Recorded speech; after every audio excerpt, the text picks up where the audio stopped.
மத்தேயு புஸ்தகம் 27 அதிகாரம் 50 53 வசனங்களை நாங்கள் வாசிக்க கேட்போம்.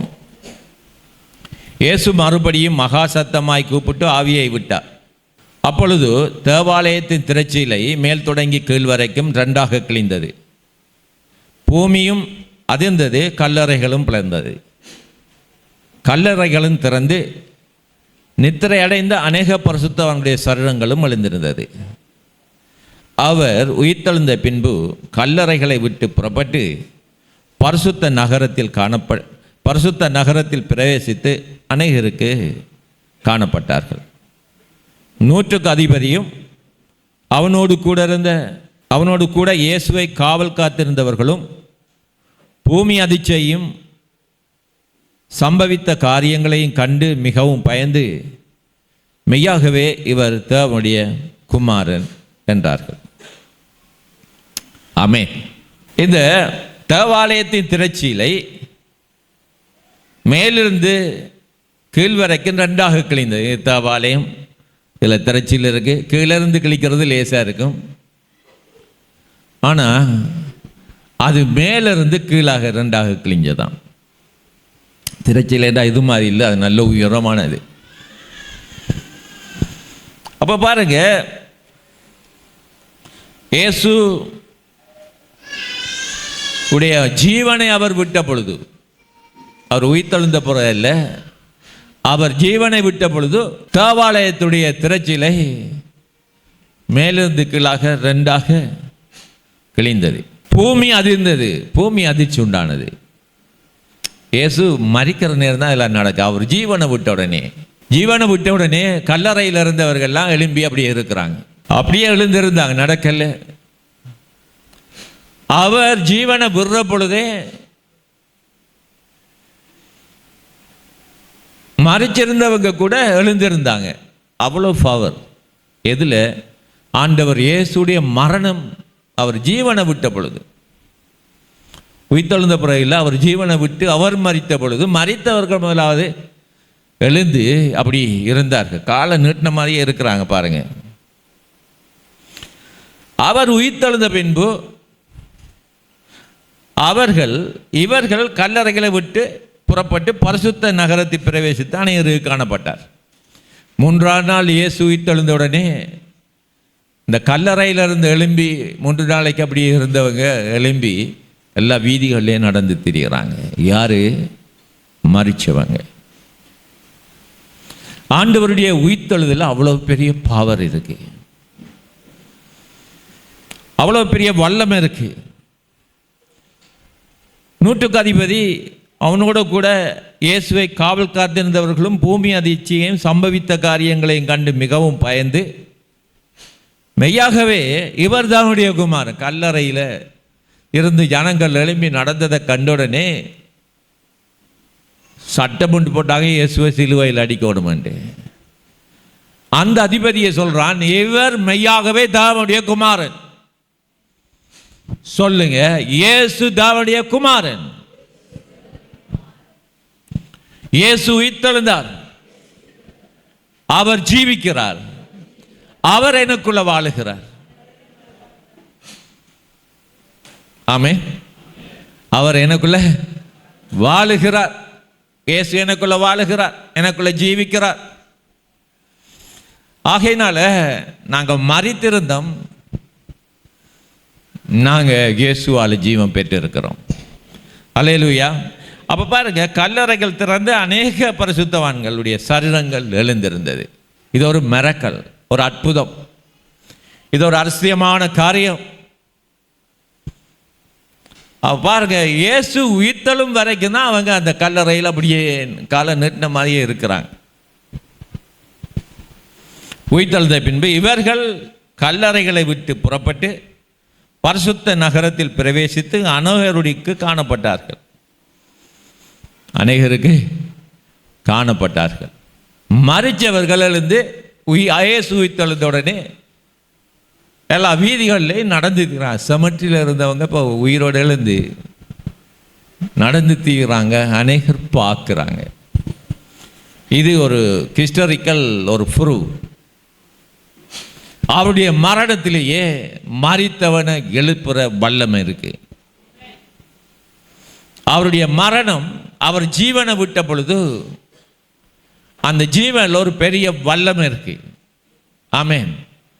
இன்றைக்கு ஆண்டவர் இயேசு உயிர்த்தெழுந்த பொழுது அதை விட மேலான வல்லமை, மேலான பவர் நமக்குள்ளே இருக்கிறது. அல்லேலூயா. மேலான வல்லமை நமக்குள்ள இருக்கிறது. அப்ப பாருங்க, 54வது வசனத்தில் 100க்கு அதிபதி கண்டு இவர் தேவனுடைய குமாரன் என்றார்கள். யாரும்? தேவனுடைய குமாரன். நீங்க யாரு? நாங்க எல்லாரும் தேவனுடைய பிள்ளைகள். அல்லேலூயா. நாங்க யாருடைய பிள்ளைகள்? தேவனுடைய பிள்ளை. அப்ப பாருங்க, நாங்க தேவனுடைய பிள்ளைகளாய் இருக்கிறோம். ஆமென். நாங்க தேவனுடைய பிள்ளைகளாய் இருக்கிறோம். இயேசு கிறிஸ்துவை ஏற்றுக்கொண்டவர்கள் எத்தனை பேர்களோ அத்தனை பேர்களும் தேவனுடைய பிள்ளைகளாகும்படிக்கு நமக்கு அதிகாரம் கொடுத்தார். ஆமென். 33.5 வருஷங்கள் இயேசு இந்த பூமியில வாழ்ந்தார். ஆமென். இந்த இயேசுவுக்கு ஒரு பெயர் உண்டு. அதாவது என்சைக்ளோபீடியா என்ற அந்த புக் களஞ்சியத்தில், அந்த புத்தகத்தில் ஒரு சொல் எழுதப்பட்டிருக்கிறது. என்ன சொல்லன்னு சொன்னால், ஹைபோஸ்டேட்டிக் யூனியன் சொன்னால் 100% தேவனும் 100% மனுஷனுமாய் இருந்த ஒருவர் அவர் இயேசு என்று எழுதப்பட்டிருக்கு. அவர் எனக்குள்ளே இருக்கிறார். அல்லேலூயா. இயேசு எனக்குள்ளே இருக்கிறார். இயேசு எனக்குள்ள வாழ்கிறார். நான் அவருக்குள்ள இருக்கிறேன். அதாவது ஒரு தண்ணியில் ஒரு சொல்லி பேனாவில் இருக்கிற இங்க விட்டா அது எப்படி அந்த தண்ணியோட கலந்து ரெண்டும் ஒன்றாக இருக்கிறதோ, நாங்கள் இயேசுவோடு ஒன்றரை கலந்துருக்கிறோம். ஆமென். அப்போ பாருங்க, இன்றைக்கு நாங்கள் 2 பேர், மரித்து உயிர்த்தெழுந்த தேவன் எனக்குள்ள இருக்கிறாரு, நான் அவருக்குள்ள இருக்கிறேன். ஆமென். இதான் சத்தியம். ஹைபோஸ்டேட்டிக் யூனியன்டா தேவன் 100% தேவனும் 100% மனுஷனுமாய் இருக்கிற அந்த தேவாதி தேவன் கத்தாதி கத்தருக்குள்ள நான் இருக்கிறேன், அவர் எனக்குள்ள இருக்கிறார். அல்லேலூயா. அதனால தான் பாவம் செய்கிற ஆத்துமா செத்து போகும் என்றார். இவ்வளவு பெரிதான ஒரு மாற்றம் நமக்குள்ள நடந்திருக்கு. அறிவில்லாம, புத்தி இல்லாம நான் இப்படித்தான் பாவத்தோட ஜீவிக்க போறேன்னு சொன்னால் நீங்க மரித்த ஒரு ஆளா மாறிடுவீங்க. மரித்து போன ஒருத்தராய் இந்த தாயினுடைய கற்பத்திலிருந்து அபோஷன் ஆகிற அந்த இதுக்கு ஒரு சொல்லி இருக்கு, பிண்டம் என்று சொல்லி. அப்படியாக நாங்கள் மாறக்கூடாது. கருவில் அதில் உயிர் இருக்கு. அது உயிராகி அது நாளுக்கு நாள் என்ன செய்தால் அந்த சின்ன ஒரு கருவில் இருந்து அது கொஞ்சம் கொஞ்சமாக வளர்ந்து அதுக்கு எலும்பு, நரம்பு, தசனார், இரத்த குழாய், அதுக்கு சுவாசம், அதுக்கு ஜீவன், அதுக்கு நல்ல பார்வை, நல்ல மூளை, நல்ல அறிவு எல்லாம் உண்டாகி பரிபூரணமாக நாங்கள் எல்லாரும் பிறந்திருக்கிறோம். பிறந்ததுக்கு பிறகு நாங்கள் சரியாக வாழணும். பெற்றார் டிரெக்ட் பண்ணணும் பிள்ளைகள் சரியாக. வளர்ந்தவங்க சரியாக வாழணும். ஆமென். அல்லேலூயா. அப்போ பாருங்க, நான் 100% தேவனும் 100% மனுஷனுமாய் இருக்கிற அந்த தேவன் எனக்குள்ளே இருக்கிறார். நான் 100% தேவனும் 100% மனுஷனுமாய் இருக்கிறேன். இயேசு கிறிஸ்துவை ஏற்றுக்கொண்டவர்கள் எத்தனை பேர்களோ அத்தனை பேர்களும் தேவனுடைய பிள்ளைகள். என்ற அப்பா யாரு? தேவன். இயேசு கிறிஸ்துவை ஏற்றுக்கொண்டவர்கள் எத்தனை பேர்களோ அத்தனை பேர்களும் தேவனுடைய பிள்ளை. நாங்கள் எல்லாரும் தேவனுடைய பிள்ளைகளாக இருக்கிறோம். தேவன் எங்கள் ஒவ்வொருத்தருக்குள்ளேயும் இருக்கிறார். காற்று எல்லா இடத்துலையும் இருக்கிறது. எல்லாரும் எல்லா இடங்களையும் இருக்கிறாங்க. எல்லாரும் சுவாசிக்கிறோம். ஒரே காற்றை எல்லாரும் சுவாசிக்கிறோம். அதே போல் இன்றைக்கு நாங்கள் இயேசு இயேசுவுக்குள்ளே நாங்கள் வாழ்ந்து கொண்டிருக்கிறோம். ஹல்லேலூயா. கொலோசியர் 2:9 சொல்லுகிறது, ஏனென்றால் தேவத்துவத்தின் பரிபூரணம் எல்லாம் சரீர பிரகாரமாக அவருக்குள் இருக்கிறது, வாசமாய் இருக்கிறது. அதாவது ஏனென்றால் தேவத்துவத்தின் பரிபூரணம், கடவுளுடைய அந்த பரிபூரணம் சரீர பிரகாரமாக அவருக்குள்ளே இருக்கு. எவருக்குள்ள? இயேசுக்குள்ள இருக்கு. அப்போ அவருக்குள்ள நாங்கள் வாசம் பண்ணுகிறதுனால, நான் அவரிலும் அவர் எனக்குள்ள இருக்கிறபடினால, அவருடைய சகல பரிபூரணங்கள் எல்லாம் எனக்கு உண்டானது. பரிபூரணம் எல்லாம் எல்லா நிறைவும் எனக்குரியது. ஆமென். அப்போ தேவத்துவத்தினுடைய பரிபூரணம் எல்லாம் எனக்குரியது. அவர் நம்முடைய பாவங்கள், நம்முடைய துக்கங்கள், நம்முடைய நோய்கள், நம்முடைய எல்லா பிரச்சனைகளையும் அவர் மேல் ஏற்றுக்கொண்டு சிலுவையில் சுமந்து, அவர் எல்லாத்தையும் சுமந்து அதெல்லாம் அவர் ஏற்றுக்கொண்டு என்னையும் உங்களையும் அந்த சிலுவை மரணத்தின் இரத்தத்தினால மீட்டிருக்கிறார். ஆகையினால நமக்கு இந்த தன்மையை தந்திருக்கா. என்ன தன்மை? 100% தேவனாகவும் 100% மனுஷனாகவும் நாங்கள் இருக்க முடியும். தேவனாக என்று சொன்னால் தேவனுடைய பிள்ளைகளாக.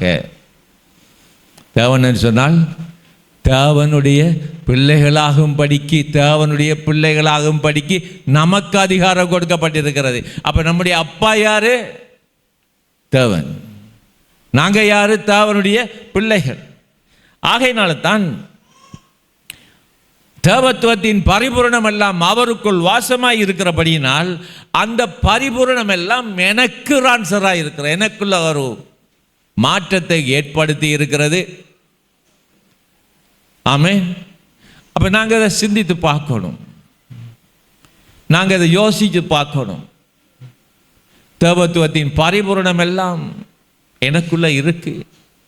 அப்போ நான் ஏன் இப்படி இருக்கிறேன்? ஏன் நான் கஷ்டப்படுறேன்? ஏன் நான் துன்பப்படுகிறேன்? ஏன் எனக்குள்ள ஒரு மாற்றம் இல்லை? ஏன் எனக்குள்ள விடுதலை இல்லை? ஏன் இன்னும் பாவத்தில் நான் ஜீவிக்கிறேன்? ஏன் இன்னும் ஒரு பரிபூரணமான நன்மை எனக்கு வரலை?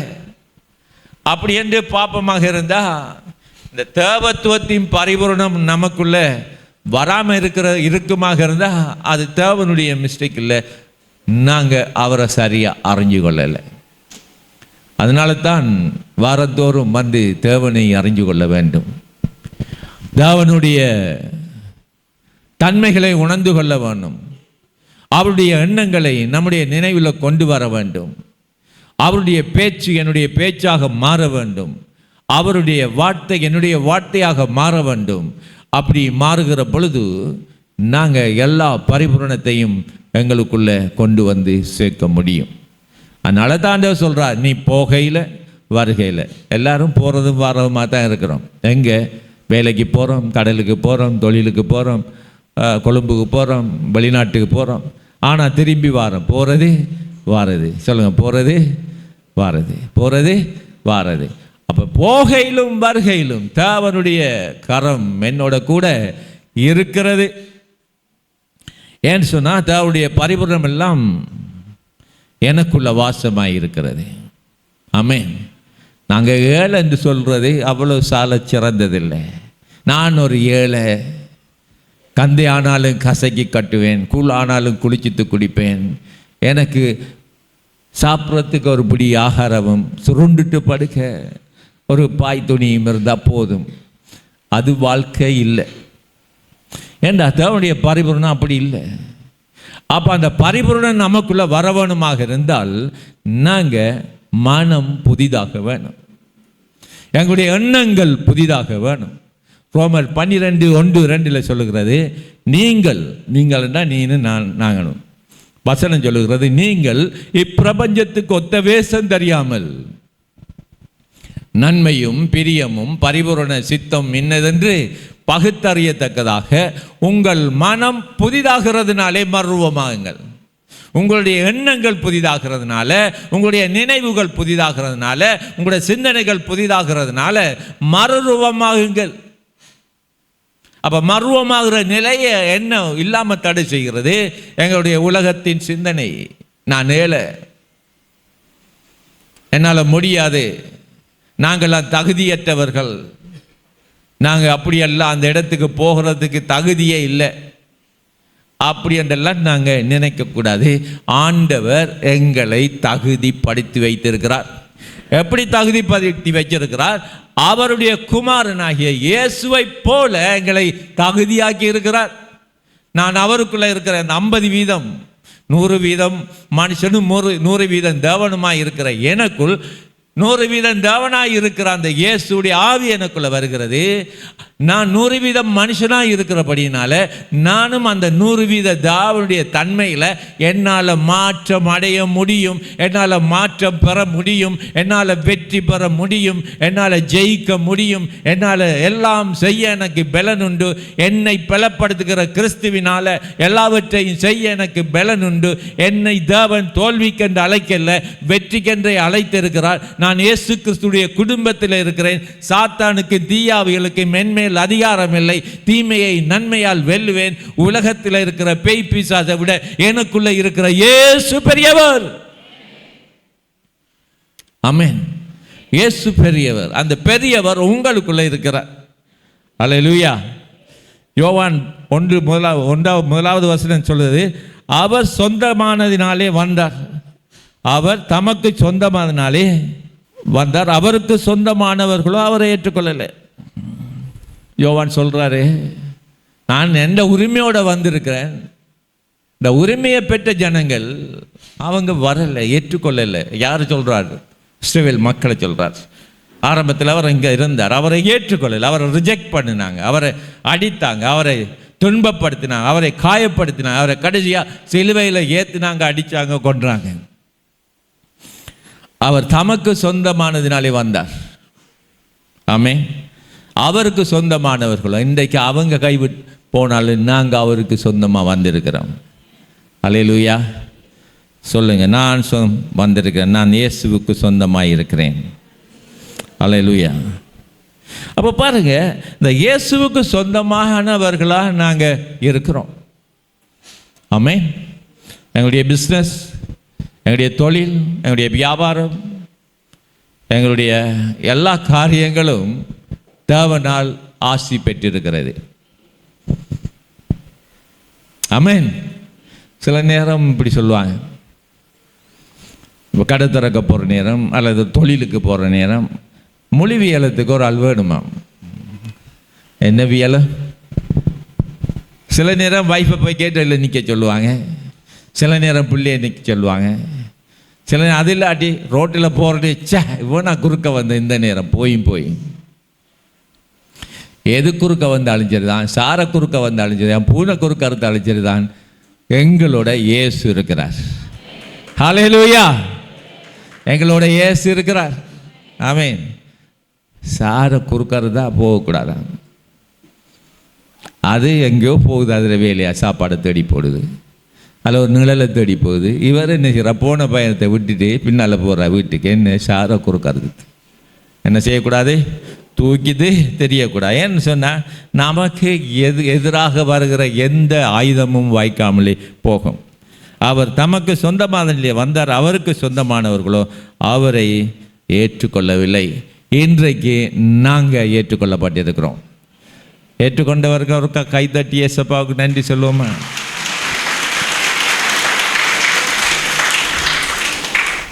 அப்போ பாருங்க, 1 தீமோத்தேயு 1:14 சொல்றார், தம்முடைய கிருபை கிறிஸ்து இயேசுவின் மேல் உள்ள விசுவாசத்தோடும் அன்போடும் கூட என்னிடத்தில் பரிபூர்ணமாய் பெருகிட்டு. தம்முடைய கிருபை, இயேசு கிறிஸ்துடைய கிருபை கிறிஸ்து இயேசுவின் மேலுள்ள விசுவாசத்தோடும். எத்தனை பேருக்கு இயேசுவின் மேல விசுவாசம் இருக்கு? இயேசுவின் மேலுள்ள விசுவாசத்தோடும் அன்போடும் கூட என்னிடத்தில் பரிபூரணமாய் பெருகிட்டு. என்ன பெருகிட்டான்? அவருடைய கிருபை, அவர் எனக்கு கொடுக்கிற விசுவாசம் எல்லாம் பரிபூரணமாக பெருகிட்டு என்னுடைய வாழ்க்கையில். ஆமென். அப்போ என்னன்னு சொன்னால், நம்முடைய வாழ்க்கையில் தேவ நன்மைகள் தேவனுடைய கரமங்களோடு இருக்கிறபடினால எல்லா நன்மைகளும், எல்லா சுகம், பலன், ஆரோக்கியம் எதுவாக இருந்தாலும் எல்லாம் பரிபூரணமாய் நம்முடைய வாழ்க்கையில் பெருகும். ஆமென். நம்முடைய வாழ்க்கையில் பெருகும். அப்போ எபிரேயர் 2:14 சொல்கிறாரு, பிள்ளைகள் மாம்சத்தையும் இரத்தத்தையும் உடையவர்களாக இருக்க அவரும் அவர்களைப் போல மாம்சத்தையும் இரத்தத்தையும் உடையவரானார். மரணத்துக்கு அதிகாரியான பிசாசானவனை தம்முடைய மரணத்தினாலே அழிக்கும்படிக்கு ஜீவகாலமெல்லாம் மரண பயத்திலே அடிமைத்தனத்துக்குள்ளானவர்களை யாவரையும் விடுதலை பண்ணும்படிக்கு அப்படியானார். இப்போ மரண பயம், மரண பயம் எனக்கு தெரியுமா? அநேக பரிசுத்தவான்கள் மறிக்கிற நேரம் வந்த உடனே நான் அப்பாட வீட்டுக்கு போகிறேன் என்று சொல்லுவாங்க.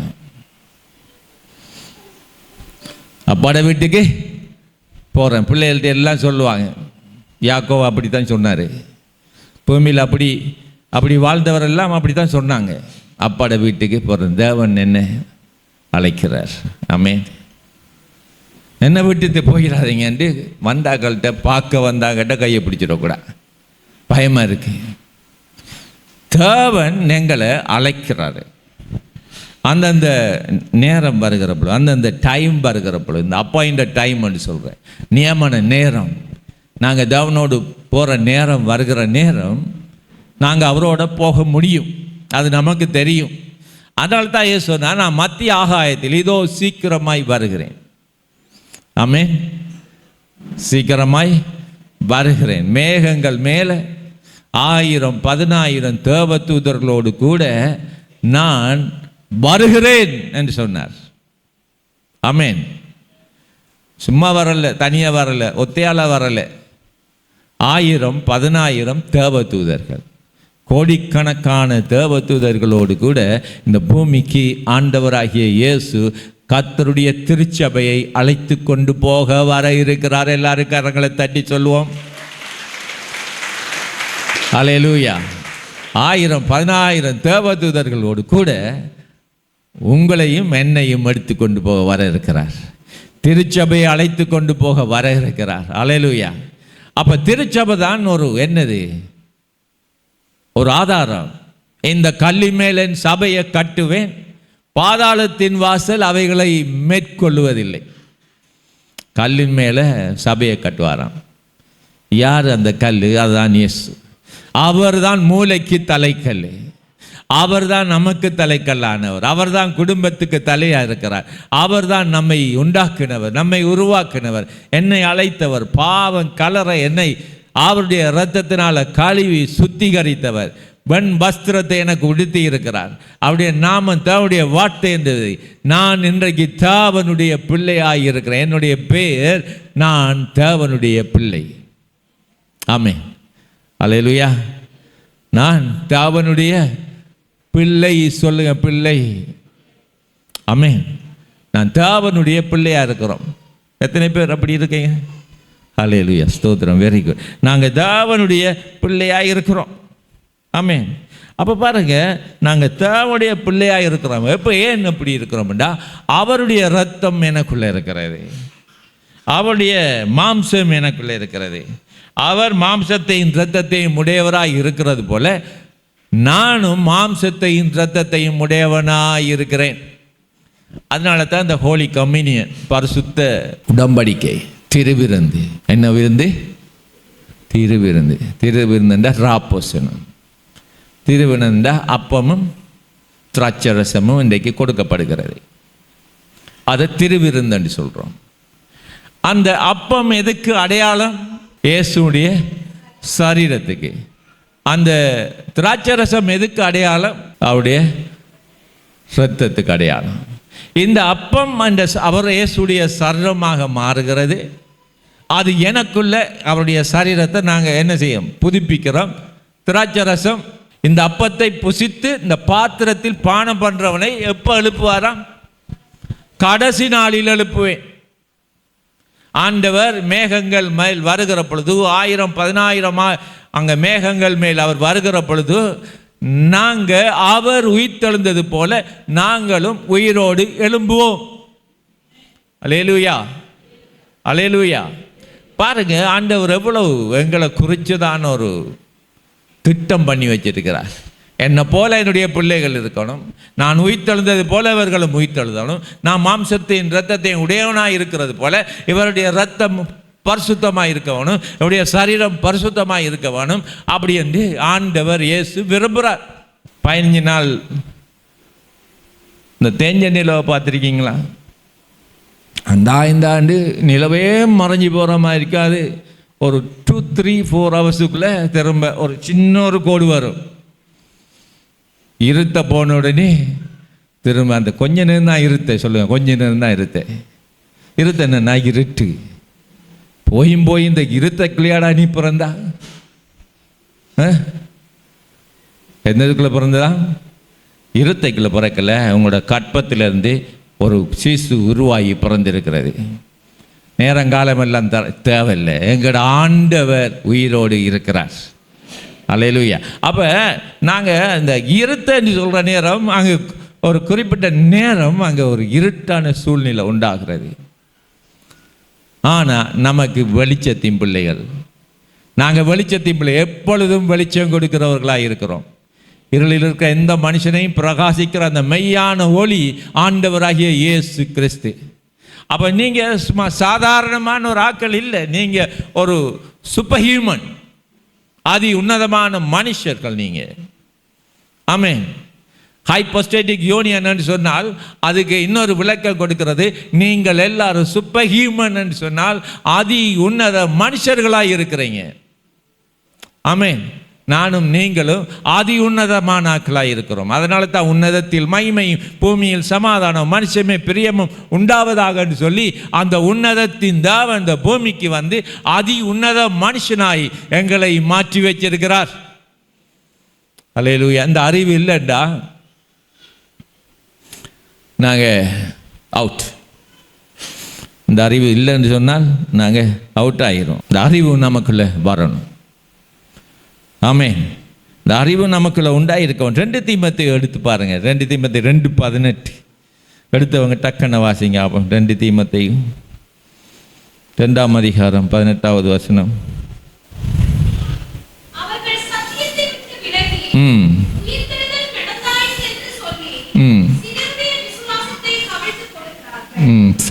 அவர்கள் சத்தியத்தை விட்டு விலகி. இன்றைக்கும் நம்முடைய சபையில் அப்படி இல்லை, சத்தியத்தை விட்டு விலகிறார்கள். ஆனால் சத்தியத்தை விட்டு விலகுனா அவங்களுக்கு உயிர்த்தெழுதலில் பங்கு இல்லை. சத்தியத்தை விட்டு விலகுனா உயிர்த்தெழுதலில் பங்கு இல்லை. நீங்கள் இருளும் பிள்ளைகளாக மாறுறீங்க. அப்போ நாம் ஜீவ காலமெல்லாம் மரண பயத்தில் அடிமைத்தனத்தில் இருந்த எங்களை ஆண்டவர் மீட்டு இருக்கிறார். அப்போஸ்தலர் 26:15 வாசிங்க கடைசியா.